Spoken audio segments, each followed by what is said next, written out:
परमात्मने नमो अरिहन्ताळं नमो सिद्धाळं नमो आयरीयाळं नमो वज्रायाळं नमो लोय शब्दसाहूळं।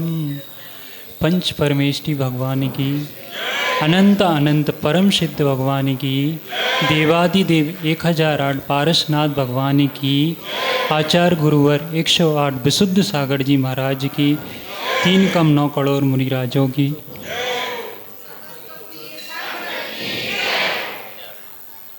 अहो भव्य मुमुक्षुओं, हम सभी आचार्य भगवान विशुद्ध सागर जी महाराज के समोसरण में विराजित हैं।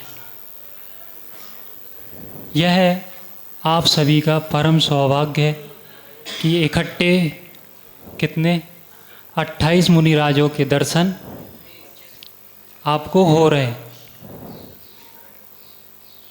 यह परम सौभाग्य बहुत दुर्लभता से प्राप्त होता है।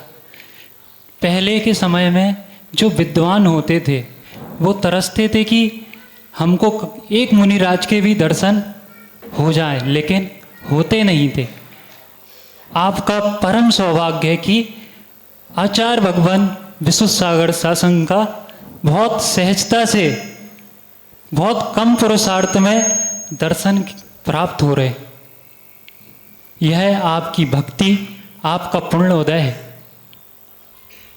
आपके विनय गुण हैं। अगर विनय गुण नहीं होता तो आपको सामने मुनिराज निकल जाए फिर भी दर्शन नहीं होते। वह मुनिराज न दिख के नंगे दिखते, क्योंकि विनय गुण नहीं भरा, अहंकार भरा। अगर ये अहंकार से भरे होते तो मुनिराज नहीं नंगे दिखते, और यदि और अधिक अहंकार होता तो आप लोग इतने सहजता से यहाँ बैठे हैं, एक भी लोग यहाँ बैठ नहीं सकते। क्यों? क्योंकि अहंकार जो है वह महाविष के समान है।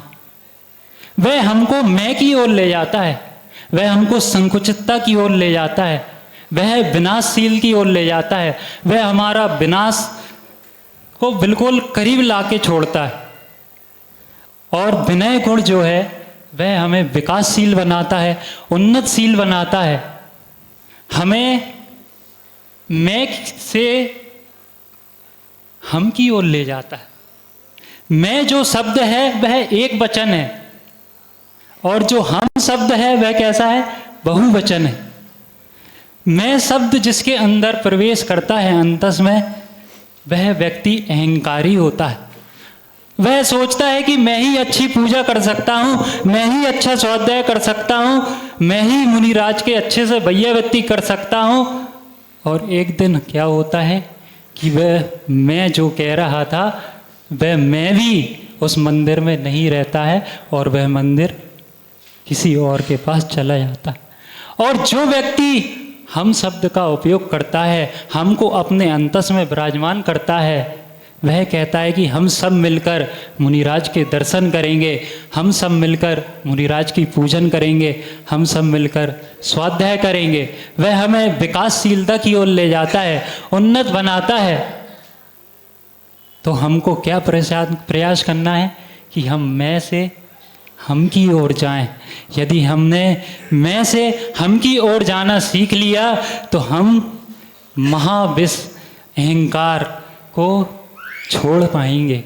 क्योंकि जो अहंकार है उसके लिए बस थोड़ा सा बीज चाहिए, अपने आप वह विशाल वृक्ष के रूप में बन जाता है। उसकी जड़ें इतनी मजबूत होती है कि आप बार बार छींटे डालो कि यह हमसे पीछा छोड़ दे, फिर भी वह पीछा नहीं छोड़ता। पुराणों में अनेक दृष्टांत आते हैं। रावण का आप सभी ने सुना ही होगा। उसके अंदर यह अहंकार आया कि इस जगत की कौन सी स्त्री होगी जो हमें नहीं चाहेगी। स्वर्ण सी लंका राख हो गई।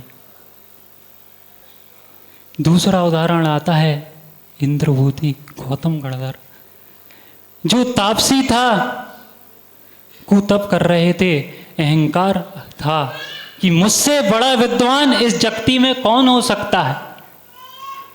समूह शरण में पहुंचते हैं और मानस्तंभ को देखते हैं, विभूति देखते ही नतमस्तक हो जाते हैं। अगर अहंकार समय पर छूट जाए तो ऊपर की ओर ले जाता है, और अहंकार के साथ मरण हो जाए तो अधोगति की ओर ले जाता है। यदि अहंकार ने मजबूत पकड़ बना ली है तो उसको मंद कर देना। और आज आपके पास मौका भी है मुनिराजों की विनय करने का। विनय मोक्ष द्वारो, विनय मोक्ष का द्वार है। हम अपने अहंकार को तजकर विनय गण को भजें, इसी में हमारी सार्थकता है। बोलिए भगवान महावीर स्वामी की।